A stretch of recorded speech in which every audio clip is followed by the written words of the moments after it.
Higher education's response to the pandemic, especially the move away from in person classes to online learning, is highlighting larger questions about the high price tag on a college degree. Scott Galloway is a leading voice in that debate. He's a leading critic of high tuition costs. He's a professor of marketing at New York University, and he joins us now. Scott, thanks for so much for joining us. What has this pandemic, this move away, the response we've seen from colleges, some of them putting entire all their classes online. What's that done to this debate about college tuition costs? Well, COVID-19 isn't as much a change agent as it is an accelerator. And we've seen tuition up 2.5-fold over the last 20 years at public universities. Meanwhile, the product really hasn't changed much. So try and name an industry that has increased its prices 150% with no underlying increase in output or innovation. What this has done is drawn back the curtain and what is become or what has become incredibly unsustainable pricing. Spring used to be a season of nervousness and joy about where you were going to school. Now it's become one of financial despair. And we have priced ourselves literally out of the market. And with remote learning, a lot of parents and students are deciding it's just not worth it. It's not worth it. They don't see the value of paying tuition to sit in front of a computer.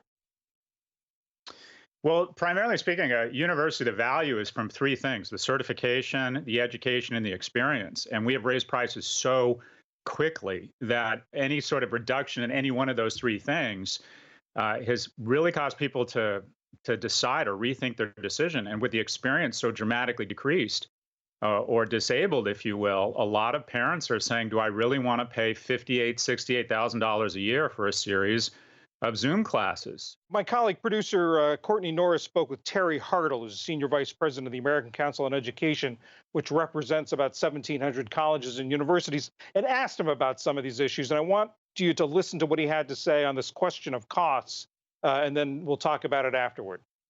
Colleges and universities refunded about $8 billion in room and board charges alone in the spring when they closed early. Taken together, lost revenue, cost increases, enrollment declines, cuts in state support, and increases in student financial need add up to roughly $120 billion. To put that in context, total revenue of colleges and universities in 2018 was $650 billion. So we're dealing with a sudden traumatic shock to the budgetary systems of every institution of higher education. What do you have to say to that this is actually increasing costs or for colleges and universities? There's no doubt about it. Mr. Hartle and his constituents find themselves in a very tough place. The question is, did we have it coming? And that is, how are they responding? And instead of cutting costs and doing what every other industry is doing and does on a regular basis, instead of having an open and sober conversation and cutting costs such that we can increase the quality of remote learning while decreasing costs, we have entered into consensual hallucination with our finance departments and parents that we can have some semblance of a normal experience such that we can continue to charge these usurious rates. And what is the mother of all tone-deaf decisions? My host institution, NYU, has decided to raise their tuition 3.5%. So what I would say to Mr. Hartle is that he has to endure the same pain as every other industry that consumes their product standing or sitting shoulder to shoulder, whether it's sports, whether it's restaurants, whether it's sports, and that is get to the good work of cost cutting and getting leaner and meaner. Instead, they've entered into this era of denial, which will only make the unwinding in the fall that we're gonna have even more painful. You've also said that you think this is going to make a change in what higher education looks like. What do you think higher education will look like after the pandemic? I think it'll be a hybrid model. It'll be a mix of online and offline. Faculty has been very resistant to embracing technology. I'm not suggesting it's an either or, but an and. The reality is many of these classes could be taught online with the same level of outcome. It's the off-campus socialization that is probably the most valuable thing in terms of in-person.